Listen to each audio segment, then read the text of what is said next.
નમસ્કાર, ભાગ્ય દર્પણમાં આપનું સ્વાગત છે. હું છું કૃષ્ણા. દર્શક મિત્રો, કોઈ પણ વ્યક્તિ કાયમ એક જેવી નથી રહેતી. સમય અને સંજોગો અને લોકો તેને બદલવા માટે મજબૂર કરે છે. તો આજના વિચાર સાથે શરૂ કરી આપના ભાગ્યના દર્પણને રજૂ કરતો અમારો વિશેષ કાર્યક્રમ ભાગ્ય દર્પણ.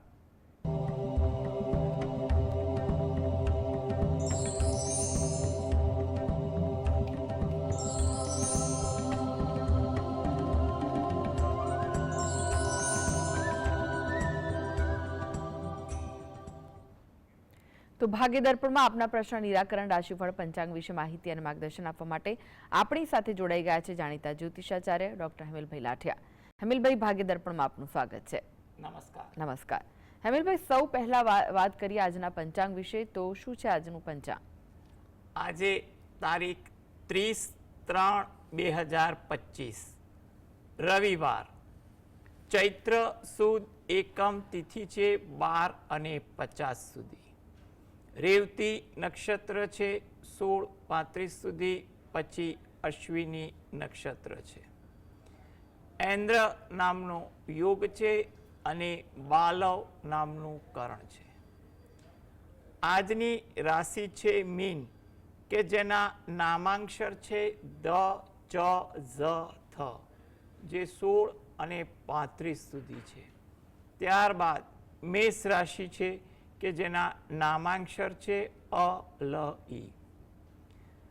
દિન વિશેષમાં જોઈએ તો આજથી શાલિવાહન શક 1947 શરૂ થાય છે, જે વિશ્વાવસુ સંવત્સર તરીકે પણ શરૂ છે. ચૈત્રી નવરાત્રિનો પ્રારંભ થાય છે. ઘટ સ્થાપના સવારે 8:10 થી 9:50 અને 11:50 થી 12:45 દરમિયાન પણ થશે. ગુડી પડવો છે અને પંચક સમાપ્ત થાય છે 16 અને 35માં. દિન વિશેષમાં ખાસ કે આજે મીન રાશિમાં 6 ગ્રહ સૂર્ય, ચંદ્ર, બુધ, શુક્ર, શનિ, રાહુ ભેગા હશે. એટલે જો શક્ય હોય યથાશક્તિ મુજબ ભક્તિ કરો તો તમને એનું સારું ફળ પણ મળશે. જી. 12 રાશિઓનું રાશિફળ જાણે હેમિલભાઈ, તે પહેલા એક દર્શક મિત્ર આપણી સાથે જોડાઈ ગયા છે. શૈલેષભાઈ છે. શૈલેષભાઈ, આપને જેમના માટે પ્રશ્ન પૂછવો હોય તેમની જન્મ તારીખ જણાવો. હા, નમસ્કાર મેડમ. જી. મારી જન્મ તારીખ 4/11/77. 4/11/77. જન્મ સમય કયો છે? જન્મ સમય 6:10. કઈ ફરી જણાવશો? 6:10. 6:10 સવારે કે સાંજે? જી. સાંજે. જી. અને જન્મ સ્થળ? વિસનગર. જી. પ્રશ્ન જણાવો, શું પૂછવું છે? પ્રશ્ન, મારા શનિની નાની પનોતી ચાલી રહી હતી, મને 22 એટેક થયો. શનિ આ શનિ મારો પ્રોબ્લેમ આખો છે. શું કહો છો? ખબર નથી પડતી. ફરી એકવાર જણાવશો? મારા 43 થઈ ગયેલું હતું, થયેલું છે અને આખો શનિની પનોતી ચાલતી હતી. આવું શનિ જતો એટલે સારું કરશે. બરોબર. જો તમારો આરોગ્ય લક્ષી જે પ્રશ્ન જે છે એ મુજબ ગણતરી કરવા જઈએ તો પરિસ્થિતિમાં ધીરે ધીરે સુધારો આવે તેવું બનવા જોગ છે. એમાં પણ જૂન મહિના પછી થોડી અસર તમને સારી વધુ થતી દેખાય તેવું પણ લાગે છે. તમારે જે પણ દાક્તરી માર્ગદર્શન હેઠળ સારવાર ચાલતી હોય એ તમારે ચાલુ રાખવી અને શક્ય હોય તો દરરોજ જે સવારે ઘરે બેસીને રામ રક્ષા સ્તોત્રના પાઠ અને હનુમાન ચાલીસાના પાઠ વાંચવા કે સાંભળવા તમારા માટે જરૂરી છે, જેને કારણે તમારે ધીરે ધીરે સારી અસર થશે અને પરિસ્થિતિમાં પણ સારો સુધારો આવે. માટે થોડી ધીરજ રાખો અને તમે તમારા પ્રયત્ન કરશો તો આગળ એનું સારું પરિણામ આવી શકે. જી. મુકેશભાઈ જોડાઈ ગયા છે. મુકેશભાઈ, આપને જેમના માટે પ્રશ્ન પૂછવો હોય તેમની જન્મ તારીખ જણાવો. 22/8/1990. જન્મ સમય? 10:02 સવારના. અને સ્થળ? આણંદ. પ્રશ્ન જણાવો. પ્રશ્ન એ છે કે શનિની પનોતી ચાલુ થાય છે 2.5 વર્ષ મારા પર. મારા કેવી રીતે અને ઉપાય શું કરું? જી.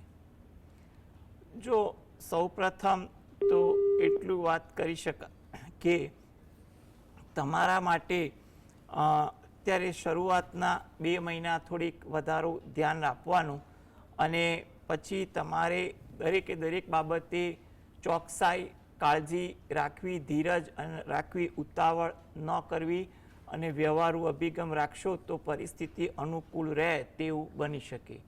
આ હેતુથી તમે દરરોજ જે સવારે ઘરે બેસીને શંકર ભગવાનના કોઈ પણ મંત્રની માળા કરો અને સાંજે ઘરે બેસીને હનુમાન ચાલીસાના પાઠ વાંચો, તો જેથી કરીને તમારે જે આ અસર છે એના પર તમને રાહત મળે અને તમને એમાં કંઈ પણ પ્રતિકૂળતા આવતી હોય તે ઓછી થાય તેવું કહી શકાય. એટલે તમે રોજિંદી ભક્તિ જે કરતા હો એમાં તમે એકવાર શંકર ભગવાનની અને હનુમાનજીની પણ ભક્તિ કરો, એ તમારા માટે વિશેષ છે. પ્રવીણભાઈ જોડાઈ ગયા છે. પ્રવીણભાઈ, આપને જેમના માટે પ્રશ્ન પૂછવો હોય તેમની જન્મ તારીખ જણાવો. પ્રશ્ન તો મારા માટે છે કે જન્મકુંડળી વિશે નથી. એક પ્રશ્ન એવો છે મારો કે અમારા કોઈ પૂર્વમાં અથવા તો પૂર્વજોએ એક સર્પની કોઈ હત્યા કરી હોય અને એનો જે સર્પ દોષ લાગ્યો છે, તો હિમેશભાઈ મારે સર્પદોષ એક તો મારો પ્રશ્ન છે કે આના વિશે અમારે શું એની વિધિ વિધાન કરવા કે જેથી કરીને આ એક પૂર્વથી આવતા દોષનું નિવારણ થઈ શકે? જો તમે બહુ જ પસંદગીની તમારા મનની વાત કરી હોય એવું લાગે છે. જો સૌથી પહેલાં તો એવું કહેવાય કે પૂર્વજોએ કરેલી, એટલે કેટલા પૂર્વજ છે આગળની પેઢીમાં, એ વસ્તુ પણ ખાસ ગણતરીમાં લાગે છે. કારણ કે ઘણા બનાવ એવા હોય કે એવું નથી હોતું કે તમારે વધારે પડતા આગળ કોઈએ કર્યું હોય કૃત્ય. કારણ કે જીવનમાં તમારે હયાતીમાં પણ તમારા સારા કર્મ કર્યા હોય એનું પણ ફળ મળતું હોય. છતાં પણ તમારે જો આ પ્રશ્ન છે તો એના માટે તમે દરરોજ જે સવારે ઘરે બેસીને ગજેન્દ્ર મોક્ષના પાઠ વાંચવા અથવા સાંભળવા એ જરૂરી છે. તદુપરાંત તમારે જ્યારે પણ સમય મળે ત્યારે અઠવાડિયામાં એકવાર, અને એમાં પણ ખાસ કરીને અમાસના દિવસની આસપાસ તમારે નજીકના શંકર ભગવાનના મંદિરે જઈ ત્યાં શંકર ભગવાનના શિવલિંગ પર અને ત્યાંના સર્પ પર અભિષેક કરવો અને બહાર પીપળાના વૃક્ષને જળ વડે સિંચન કરી અને પ્રદક્ષિણા ફરવી એ વધુ હિતાવહ છે. એટલે જો આ પ્રકારની તમે ભક્તિ કરશો તો તમને આ દોષમાંથી પણ રાહત મળે તેવું કહી શકાય. કારણ કે ગજેન્દ્ર મોક્ષનો અર્થ સમજીએ ને તો એવું કહેવાય છે કંઈ પણ પ્રકારના શાપ, જાણે અજાણે થતા દોષ, એનો જે આડઅસર હોય એ ગજેન્દ્ર મોક્ષના પાઠથી દૂર થાય છે. ભાગવતમાં એનું બહુ સરસ વર્ણન કરેલું છે. હવે તે છતાં તમારે કોઈ વિધિ વિધાનની ઈચ્છા રાખતા હોય તો તમે જ્યાં રહો છો એની નજીકમાં સ્થાનિકમાં કોઈ વિદ્વાન પાસેથી પણ તમારે કોઈ વિધિ કરાવવાની ઈચ્છા હોય તો શ્રદ્ધા મુજબ તમે કરાવી શકો છો. અથવા ગજેન્દ્ર મોક્ષના પાઠ વાંચો અને શંકર ભગવાન પર જળ અભિષેક અને સર્પ પર જળ અભિષેક, પીપળાના વૃક્ષને જળ અભિષેક કરશો તો તમને એનો ફાયદો થતો જણાશે. જી, અનેક દર્શક મિત્ર જોડાઈ ગયા છે. શંકરભાઈ છે. શંકરભાઈ, આપને જેમના માટે પ્રશ્ન પૂછવો હોય તેમની જન્મ તારીખ જણાવો. 15/9/1965. જી, જન્મ સમય કયો છે? સાંજના 7 વાગે. અને જન્મ સ્થળ? મહેસાણ, ઝાલાવાડ. પ્રશ્ન જણાવો, શું પૂછવું છે? પ્રશ્ન, શરીરમાં દુખાવો રહે અને તબિયત નરમ ગરમ રહે છે. જી, જો આરોગ્ય બાબતે એટલી વાત કહી શકાય કે હાલમાં તમે 2 મહિના થોડીક વધુ કાળજી રાખજો. જ્યાં પણ તમારે જરૂરી માર્ગદર્શન લેવાનું હોય એ પણ લેજો. આગળ જતાં પરિસ્થિતિ ધીરે ધીરે સુધરશે. તે દરમિયાન પણ કોઈ ડાક્ટરી માર્ગદર્શન લેવાનું હોય તો પણ તમે લઈને એની દવા જે પણ કરવાની હોય કરજો. તમને થોડી ધીરજ રાખવી પડશે અને એ પછી ધીરે ધીરે પરિસ્થિતિમાં સુધારો થાય તેવું લાગી રહ્યું છે. આ હેતુથી તમે દરરોજ જે સવારે શંકર ભગવાનના કોઈ પણ મંત્રની એક માળા કરો, તેમજ રાત્રે ઘરે બેસીને હનુમાન ચાલીસાના પાઠ વાંચો, એ તમારા માટે અગત્યના છે. જ્યોત્સનાબેન જોડાઈ ગયા છે. જ્યોત્સનાબેન, આપને જેમના માટે પ્રશ્ન પૂછવો હોય તેમની જન્મ તારીખ જણાવો. 13/7/2010. જી, જન્મ સમય કયો છે? જન્મ સમય સવારે 6:30. 6:30. હા, અને સ્થળ? જેતપુર. પ્રશ્ન જણાવો, શું પૂછવું છે? હા, અને આ છોકરો છે એને પાછળનું કેવું રહેશે 10માં? અભ્યાસ વિશે પૂછવા માંગો છો? હા. અભ્યાસ વિશે એટલું કહી શકાય કે હાલમાં થોડીક ચંચળતા દેખાય છે, એટલે એમાં જો ભણવામાં એને માર્ગદર્શન આપવામાં આવે, સમજણ આપવામાં આવે તો ધીરે ધીરે એની સારી અસર પડશે. એટલે એને પ્રેમથી સમજાવવાનું, માર્ગદર્શન, પ્રોત્સાહન આપીને તમે પ્રયત્ન કરશો તો ધીરે ધીરે એ વધુ આગળ આવે તેવું બને. આ હેતુથી જો એ પોતે અથવા ઘરની કોઈ પણ વ્યક્તિ સરસ્વતી માતાના કોઈ પણ મંત્રની માળા કરે અથવા પાઠ વાંચે એ એના માટે અગત્યનું છે.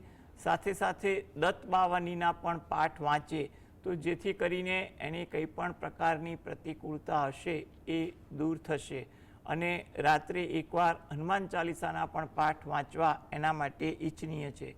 2025 થોડુંક મધ્યમ છે, એટલે પ્રેમથી પ્રયત્ન કરાવજો તો જેની સારી અસર આગળ જતાં એટલે કે ઓક્ટોબર પછી એને સારી રીતે પડવા લાગે અને 2026 એનું સારું રહે તેવું આપણે કહી શકીએ. ભાવિનભાઈ જોડાઈ ગયા છે. ભાવિનભાઈ, આપને જેમના માટે પ્રશ્ન પૂછવો હોય તેમની જન્મ તારીખ જણાવો. હેલો જી, આપને જેમના માટે પ્રશ્ન પૂછવો હોય તેમની જન્મ તારીખ જણાવો.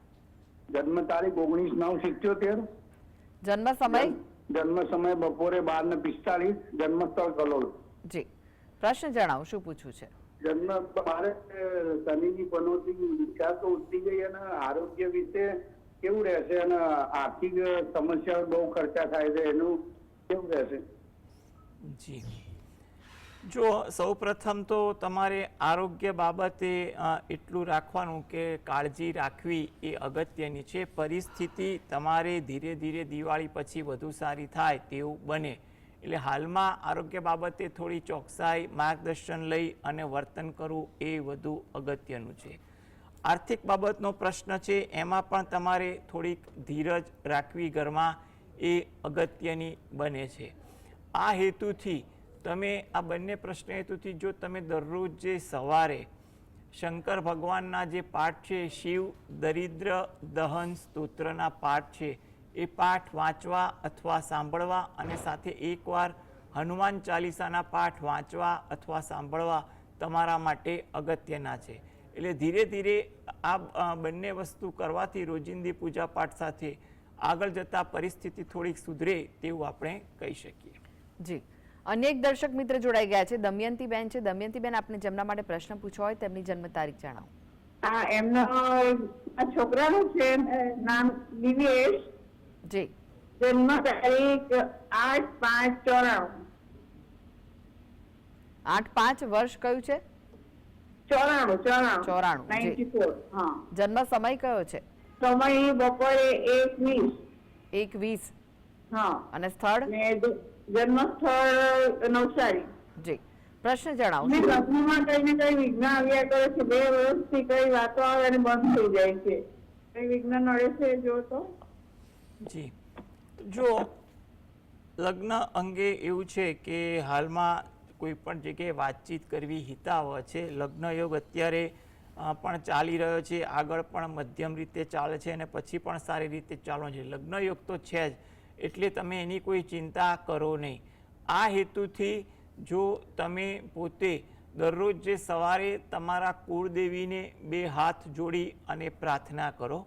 તદુપરાંત મહિનામાં એકવાર કોઈ પણ એક તિથિની આસપાસ તમે રહો છો એની નજીકમાં કોઈ માતાજીનું મંદિર હોય, એ માતાજીના મંદિરે દર્શન કરવા જવાનું રાખો અને ત્યાં પણ પ્રાર્થના કરો તો તમારા માટે વધુ ઈચ્છનીય છે. એટલે તમે રોજિંદી ભક્તિ સાથે આ એક વસ્તુ પ્રાર્થના કરવાની રાખશો તો તમારા જે વ્યવહારુ જગ્યાએ વાતચીત કરવાની હશે તો માતાજીની કૃપાથી કોઈ સારી જગ્યાએ વાત નક્કી થઈ જાય તેવું આપણે કહી શકીએ. જી, કપિલાબેન જોડાઈ ગયા છે. કપિલાબેન, આપને જેમના માટે પ્રશ્ન પૂછવો હોય તેમની જન્મ તારીખ જણાવો. 25/6/99. જન્મ સમય? સવારે 10 થી 10:30. અને જન્મ સ્થળ કયું છે? ધનોરા. પ્રશ્ન જણાવો, શું પૂછવું છે? એના લગ્ન વિશે. જી, જો એના લગ્ન બી સૌપ્રથમ એટલું કહેવાય કે લગ્ન માટે વાર્તાલાપ કરો. 2025, 26, 27 ત્રણેય વર્ષ સારા છે, એટલે કંઈ પણ જાતની ઉતાવળ કે રઘવાટ ન કરવી અને વ્યવહારુ અભિગમ સાથે વાતચીત કરવી એ તમારા માટે વધુ અગત્યનું બને છે. સાથે સાથે એટલું પણ કહી શકાય કે આ હેતુથી જો તમે દરરોજ જે સવારે શંકર ભગવાન અને પાર્વતી માતાનું જે અર્ધનારીશ્વરનું સ્વરૂપ છે એનું ધ્યાન ધરી શંકર ભગવાનની એક માળા કરવી, તેમજ જ્યારે પણ સમય મળે ત્યારે રોજે અથવા અઠવાડિયામાં એકવાર કે મહિનામાં એકવાર નજીકના શંકર ભગવાનના મંદિરે દર્શન કરવા જઈ ત્યાં શિવ પાર્વતી માતાને પગે લાગી અને પ્રાર્થના કરવી એ વધુ અગત્યનું છે. અને ત્યાં આગળ જાઓ તો ઉપસ્થિત દેવદેવીને પણ પગે લાગી અને પ્રાર્થના કરવી, જેથી કરીને હાલમાં જે યોગ સારો ચાલે છે એમાં તમારા પ્રયત્ન સફળ થાય તેવું આપણે કહી શકીએ. જી.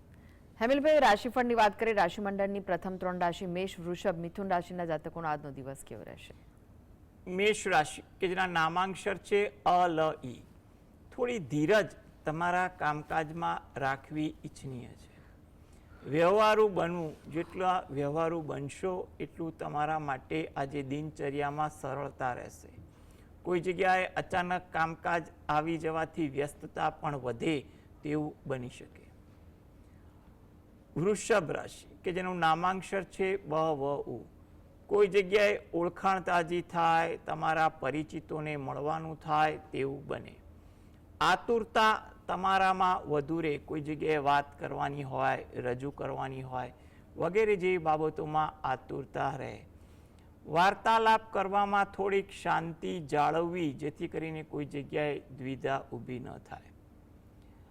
મિથુન રાશિ, આ રાશિના જાતકોને મુસાફરી થાય કે તેનું આયોજન થાય તેવું બને. કામકાજમાં ધીરજ રાખવી, એટલે જેટલી ધીરજ કામકાજમાં હશે એટલી અનુકૂળતા પણ વધશે. ધાર્મિક ભાવના, વિચારસરણી પણ તમારામાં વધુ જોવા મળે. જી. હવે વાત કરીએ કર્ક, સિંહ અને કન્યા રાશિના જાતકોની, તો તેમનો આજનો દિવસ કેવો રહેશે? કર્ક રાશિ કે જેના નામાંક્ષર છે ડ અને હ. વાતચીત કરવામાં થોડુંક ધ્યાન રાખવું, જેથી કરીને ક્યાંય ગેરસમજ કે દ્વિધા ઊભી ન થાય. ઉતાવળ કરવાની વૃત્તિ થોડીક વધુ રહે, એટલે કંઈ ને કંઈ બાબતે ઉતાવળ વધુ થાય. વાહન ધીમે ચલાવવું એ પણ તમારા માટે અગત્યનું છે. સિંહ રાશિ કે જેના નામાંક્ષર છે મ અને ટ. નવી વાતની કોઈ જાણકારી મળે, નવું જાણવા મળે, શીખવા મળે તેવું પણ બને. લાગણીની કદર થાય કે તમને કંઈ પણ પ્રકારે મનને શાંતિ મળે તેવી કોઈ વાત સાંભળવા મળે, તમારું માન જળવાય, આદર જળવાય તેવું પણ બને. કન્યા રાશિ, નામાંક્ષર છે પઠણ. મિત્રો સાથે, પરિચિતો સાથે સમય વધુ પસાર થાય, કંઈને નીત નવી ચર્ચાઓ થાય. સમયનો વ્યય વધુ થાય, ધાર્યા કરતાં કોઈ જગ્યાએ સમય વધુ પસાર થાય. માટે આજે કામકાજમાં, વાર્તાલાપમાં અને વ્યવહારુતામાં જેટલી ધીરજ હશે એટલી દિનચર્યામાં અનુકૂળતા રહેશે. જી. એક દર્શક મિત્ર જોડાઈ ગયા છે, મેહુલભાઈ છે. મેહુલભાઈ, આપને જેમના માટે પ્રશ્ન પૂછવો હોય તેમની જન્મ તારીખ જણાવો. મારું જ પૂછવું છે જી. મેડમ. મારી જન્મ તારીખ છે 1/9/1989. જન્મ સમય? જન્મ સમય છે સવારે 9:15. સોરી 6:15, સવારે 6:15. જી. અને ભરૂચ પાસે મોટા વાસણા. સ્થળ કયું છે? ભરૂચ પાસે મોટા વાસણા. જી. પ્રશ્ન જણાવો, શું પૂછવા માંગો છો? પ્રશ્ન એવું છે કે જે કાલથી જ આપણે જે પેલું શનિદેવનું રાશિ પરિવર્તન થયું તો જી. મારી કુંડળી જોતા શનિદેવ ખોટું રહેશે, શું કરવું? જો સૌપ્રથમ તો એક વસ્તુ તમને સ્પષ્ટ કહી દઉં કે શનિ ગ્રહ જે છે ને એ ન્યાયના દેવતા છે, કર્મ પ્રધાન છે.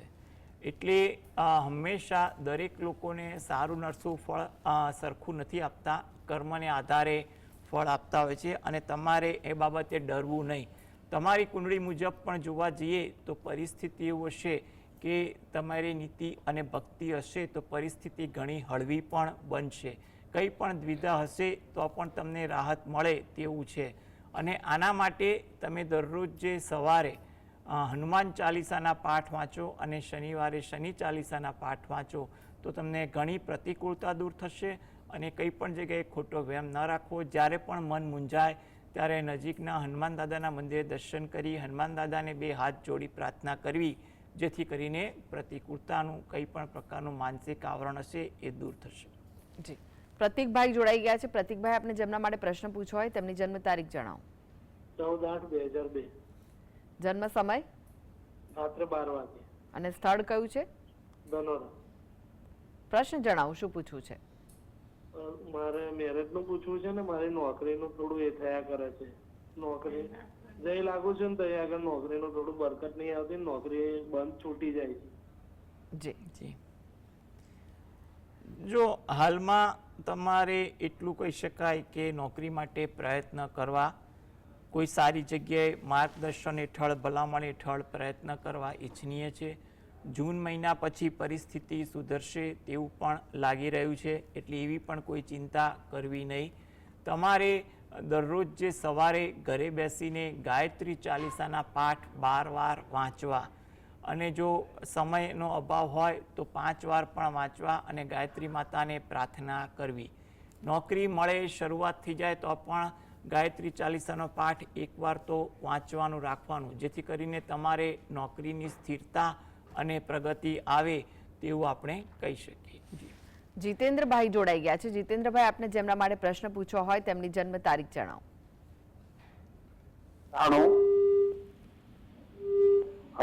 જી, આપને જેમના માટે પ્રશ્ન પૂછવો હોય તેમની જન્મ તારીખ જણાવો. હા, 11/11/1993. 11/11/1993. હા. સમય કયો છે? જન્મનો સમય? 9:45. 9:45 સવારે કે રાત્રે? રાત્રે. અને સ્થળ છે સુરત. જી, પ્રશ્ન જણાવો, શું પૂછવું છે? હા, એના લગ્ન વિશે અને એને બહાર જવાનું. હા, 9:45. જો એને બહાર જવું છે એટલે કે વિદેશ જવાની ઈચ્છા હોય તો એના માટે સૌપ્રથમ તો યોગ્ય આયોજન અને માર્ગદર્શન હોય તો આગળ જવા વિચારાય. કારણ કે સમય અત્યારે 2025 અને 26 મધ્યમ છે, એટલે કયા હેતુથી જવું છે અને ત્યાં જઈને એ શું કરશે, કોઈનો સહયોગ મળશે કે નહીં વગેરે જે બાબતોની પ્રાથમિક જાણકારી પણ તમારે લેવી. એટલે સમય મધ્યમ છે, એટલે આયોજન સાથે કાર્ય કરવું એ વધુ અગત્યનું છે. જે બીજો પ્રશ્ન છે એના માટે તમારે જે પણ જગ્યાએ વાતચીત કે કંઈ પણ કાર્યવાહી હોય એ કરવી, જેથી કરીને તમારી વાતચીત ધીરે ધીરે આગળ ચાલે તેવું પણ બની શકે. આ બંને કાર્ય હેતુ જો દરરોજ જે સવારે તમે જે પણ ભક્તિ કરો છો એમાં તમે દત્ત બાવાની વાંચવાનું પણ રાખો અને રાત્રે એકવાર હનુમાન ચાલીસાના પાઠ વાંચવાનું રાખો તો તમારા માટે ઘણું સારું સાબિત થઈ શકે. જી, હમીલભાઈ, વાત કરીએ હવે રાશિફળની. તુલા, વૃશ્ચિક, ધનુ રાશિના જાતકોનો આજનો દિવસ કેવો રહેશે? તુલા રાશિ કે જેના નામાંક્ષર છે ર અને ત. તમારી લાગણી સંતોષાય તેવી કોઈ વાત બને. કામકાજ થોડુંક વિલંબિત પણ થાય, એને કારણે પણ તમને થોડોક કંટાળો પણ આવે. થાકની અસર પણ આજે તમને વધુ દેખાય. વૃશ્ચિક રાશિ કે જેના નામાંક્ષર છે ન અને ય. મિત્રો સાથે સમય પસાર થાય, નીત નવી ચર્ચાઓ થાય તેવું બને. થોડીક વિનોદ વૃત્તિ પણ તમારામાં વધે. કામ ટાળવાનું પણ મન તમને વધુ થાય તેવું બને. ધન રાશિ, કામકાજમાં વ્યસ્તતા થોડીક વધી જાય. નાના નાના કામકાજમાં ધાર્યા કરતાં વધુ સમય પસાર થાય. વિચારોમાં પણ આજે પરિવર્તનો વધુ આવે. પરિવાર સાથે કંઈ પણ વિષય વસ્તુની ચર્ચાઓ થાય જેનો સારો ઉકેલ પણ આવી શકે. જી, હવે વાત કરીએ અંતિમ 3 રાશિ મકર, કુંભ, મીન રાશિના જાતકોની. તેમનો આજનો દિવસ કેવો રહેશે? મકર રાશિ કે જેના નામાંક્ષર છે ખ અને જ. ભક્તિમાં આજે તમારું ધ્યાન વધુ રહે. કોઈની સાથે વાતચીતમાં ગેરસમજ ન થાય તેનું પણ ધ્યાન રાખવું. તમારી લાગણીની કદર પ્રત્યક્ષ કે પરોક્ષ રીતે થાય તેવું બને. કુંભ રાશિ, નામાંક્ષર છે ગ સ શ. કામકાજમાં ધીરજ રાખવી, જેટલી ધીરજ એટલી અનુકૂળતા છે. સત્કાર્યની ભાવના પણ તમારામાં વધુ જોવા મળે, આદર ભાવ સારો રહે તેવું પણ બને. મીન રાશિ, નામાંક્ષર છે દ ચ ઝ થ. ધીરજ રાખવી, કોઈની સાથે વધુ ઉશ્કેરાટ ન આવે તેનું પણ ધ્યાન રાખવું. કામકાજમાં થોડીક વ્યસ્તતા રહે, વિચારોની તાલમેલ પણ આજે તમારે અન્ય લોકો સાથે સારી જોવા મળે તેવું પણ બને. જી હેમિલભાઈ, જીએસટીવી સાથે જોડાવા માટે દર્શક મિત્રોને માહિતી અને માર્ગદર્શન આપવા માટે આપનો આભાર. નમસ્કાર. નમસ્કાર. તો આ સાથે જ ભાગીદાર પણ આજે બસ આટલું જ. મને રજા આપશો. નમસ્કાર.